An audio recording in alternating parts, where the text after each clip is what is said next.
હાલો friends, આજે આપણે બનાવીશું સુખડીની રેસીપી. તેના માટે આપણે એક વાટકો ભરી ઝીણો ઘઉંનો લોટ લીધો છે, જેનાથી આપણે રોટલી બનાવતા હોય છે. પોણો વાટકો ભરી આપણે સિંગનું તેલ લીધું છે. એની જગ્યા પર તમે ઘી પણ લઈ શકો છો. અડધો વાટકો ભરી આપણે ગોળ લીધો છે. આનાથી સુખડી છે તે એકદમ પરફેક્ટ જ બનશે. સુખડી બનાવવા માટે સૌથી પહેલાં આપણે કઢાઈ લીધી છે. હવે તેમાં આપણે તેલ નાખી દઈએ. ઘણી વખત આપણે તેલથી સુખડી બનાવતા હોય અથવા તો ઘીથી બનાવતા હોય છે, પણ સુખડી સવળ બની જતી હોય છે. પણ આજે હું તમારી સાથે એવી ટિપ શેર કરીશ જેથી સુખડી છે તે એકદમ સોફ્ટ બનશે. ગેસની ફ્લેમને આપણે ચાલુ કરી દઈએ. તેલને આપણે થોડીવાર માટે ગરમ થવા દઈએ. તેલ આપણું સારી રીતે ગરમ થઈ ગયું છે. હવે તેમાં આપણે લોટને નાખી દઈએ. વધારે પડતું તેલ આપણે ગરમ નહીં કરવાનું, નકર લોટ છે તેને આપણે નાખશું અને સાથે લોટ આપણો બળી જશે અને સુખડી છે તે ખાવામાં સારી નહીં લાગે. તેલ આપણું આ રીતે હલકું ગરમ કરવાનું અને તેમાં લોટને નાખી દેવાનું. પછી લોટને આપણે તેલની સાથે સારી રીતે મિક્સ કરી લેશું. આ રીતે કરવાથી આપણો લોટ છે તે બળશે નહીં અને સુખડી આપણી એકદમ પરફેક્ટ બનશે. તમારે આમાં કોઈ પણ ડ્રાયફ્રૂટ નાખવા હોય તો પણ તમે નાખી શકો. મારા મમ્મી છે તે વર્ષોથી તેલમાં જ સુખડી બનાવે છે, તો પણ મારા મમ્મીની સુખડી છે તે એકદમ સોફ્ટ બને છે. જેના દાંતું નબળા હોય તે પણ તેની સુખડી ખાઈ શકે છે. તો આજે મેં મારા મમ્મીની રેસીપી તમારી સાથે શેર કરી છે. હવે આ લોટને આપણે શેકવાનો છે.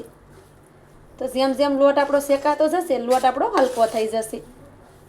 તો લોટને આપણે શેકી લેશું. આ માપથી તમે એકવાર સુખડી બનાવજો. તમારી પણ સુખડી છે તે પરફેક્ટ જ બનશે. લોટને આપણે જેમ જેમ શેકતા ગયા છે એમ તેમાંથી તેલ પણ છૂટું પડી ગયું છે. આ રીતે લોટને આપણે શેકતા જશું તો લોટ પણ હલકો થઈ જશે અને તેનો કલર પણ તમે જોઈ શકો છો કે લોટનો કલર આ રીતે ચેન્જ થઈ ગયો છે, કેમ કે લોટ છે તે સારી રીતે શેકાઈ ગયો છે. આ રીતે લોટને શેકી લેવાનો. લોટને આપણે કાસો નહીં રાખવાનો. લોટ કાસો રહે તો સુખડી ખાવામાં સારી નથી લાગતી. તો આ રીતે તમે જોઈ શકો છો કે લોટ આપણો પ્રોપર શેકાઈ ગયો છે. સુખડી આપણી દાણેદાર બને તેના માટે આપણે તેમાં 2 ચમચી ભરી અને દૂધ નાખશું. તમારી પાસે દૂધની મલાઈ હોય તો તમે મલાઈ પણ નાખી શકો. પછી તેને સારી રીતે મિક્સ કરી દઈએ. દૂધ નાખવાથી લોટ છે તે સારી રીતે ફૂલી જશે અને સુખડી આપણી દાણેદાર બનશે અને ખાવામાં તો એકદમ પોસી રૂ જેવી બનશે. દૂધને આપણે સારી રીતે મિક્સ કરી દઈએ.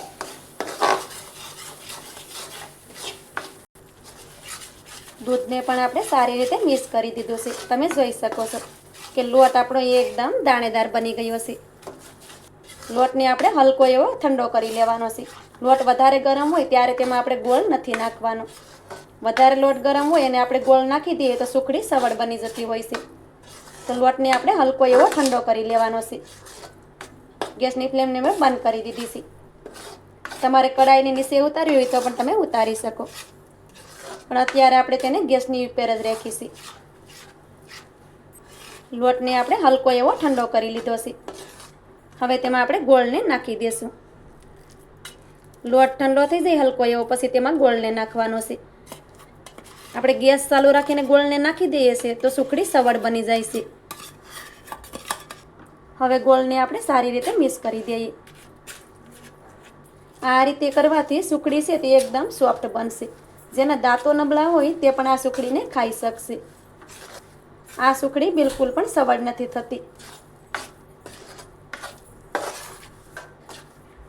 મારી રેસીપી તમને સારી લાગતી હોય અને હજી સુધી મારી ચેનલને તમે સબસ્ક્રાઈબ ન કરી હોય તો સબસ્ક્રાઈબ કરી દેજો અને મને સપોર્ટ જરૂરથી કરજો. તો આ રીતે તમે જોઈ શકો છો કે ગોળને આપણે સારી રીતે મિક્સ કરી દીધો છે. આપણે કાંઈ પણ લાંબા સફરમાં જતા હોય તો પણ આ સુખડી બનાવી અને લઈ જઈ શકીએ છીએ, કેમ કે આ સુખડી છે તે ખાવામાં એકદમ સોફ્ટ રહે છે અને બિલકુલ પણ ખરાબ નથી થતી. તમે જોઈ શકો છો કે એકદમ પરફેક્ટ માપની સાથે આપણી સુખડી પણ પરફેક્ટ જ બની છે. હવે કઢાઈને આપણે નીચે ઉતારી લેશું. કઢાઈને આપણે નીચે ઉતારી લીધી છે. હવે આપણે સુખડીને સેટ કરવા માટે થાળી લીધી છે. તો થાળીમાં આપણે તેલ કે ઘી કંઈ પણ નથી લગાડવાનું, તો પણ આ સુખડી છે તે સહેલાઈથી નીકળી જશે. હવે તેમાં આપણે સુખડીને નાખી દઈએ. તો આ રીતે આપણે બધી સુકડી છે તેને થાળીમાં નાખી દીધી છે. હવે સુકડીને આપણે આ રીતે એક લેવલમાં કરી દઈશું. તો સુકડીને જોતાં જ તમને ખબર પડી ગઈ હશે કે સુકડી એકદમ સોફ્ટ બની છે. તો આ રીતે સુકડીને આપણે એક લેવલમાં કરી દેવાની, જેથી કરી સુકડી આપણી એક સરખી બને. આ રીતે આપણે સુકડીને ફેલાવી દીધી છે. હવે આપણે આ રીતે વાટકો લઈ લેવાનો અને સુકડીને આ રીતે એક સરખી કરી દેવાની. આ રીતે આપણે સુકડીને એક સરખી કરી દીધી છે. હવે સુકડીને આપણે થોડી વાર માટે ઠંડી કરવા માટે રાખી દઈએ. અત્યારે સુકડી ગરમ હોય ત્યારે તેમાં આપણે કટ નથી લગાડવાના. સુકડીને આપણે થોડી વાર માટે ઠંડી થવા દઈએ. સુકડી આપણી થોડીક ઠંડી થાય પછી આપણે તેમાં કટ લગાડી દઈશું. સુકડી આપણી સારી રીતે ઠંડી થઈ ગઈ છે. હવે તેમાં આપણે કટ લગાડી દઈશું. તો આ રીતે સાકું લેવાનું અને સુકડીમાં આપણે કટ લગાડી દેવાના. સુકડીને તમે જોઈ શકો છો. તમને જોતાં જ ખ્યાલ આવી જશે કે સુકડી આપણી સોફ્ટ બની છે. આ રીતે સુકડી બનાવશો તો તમારી સુકડી પણ એક જ વારમાં પરફેક્ટ બની જશે. તો આ રીતે તેમાં આપણે કટ લગાડી દેવાના. આ રીતે આપણે સુકડીમાં બંને સાઈડથી કટ લગાડી દીધા છે. હવે એક પીસેસ હું તમને કાઢીને પણ દેખાડું કે સુકડી આપણી કેટલી સોફ્ટ બની છે. તો સુકડીને તમે જોઈ શકો છો કે સુકડી આપણી એકદમ પરફેક્ટ બની છે. તો આ રીતે સુકડી તમે પણ ચોક્કસથી બનાવજો. મોઢામાં જ મૂકતા ઓગળી જાય તેવી આપણી સુકડી બની અને રેડી થઈ ગઈ છે. તો મારી આજની રેસીપી તમને સારી લાગી હોય તો લાઈક કરી કોમેન્ટ કરી દેજો. ચેનલ પર નવા હોય તો ચેનલને સબસ્ક્રાઈબ કરવાનું ભૂલતા નહીં. તો મળીએ એક આવી જ નવી રેસીપીની સાથે. ત્યાં સુધી બધાને જય માતાજી.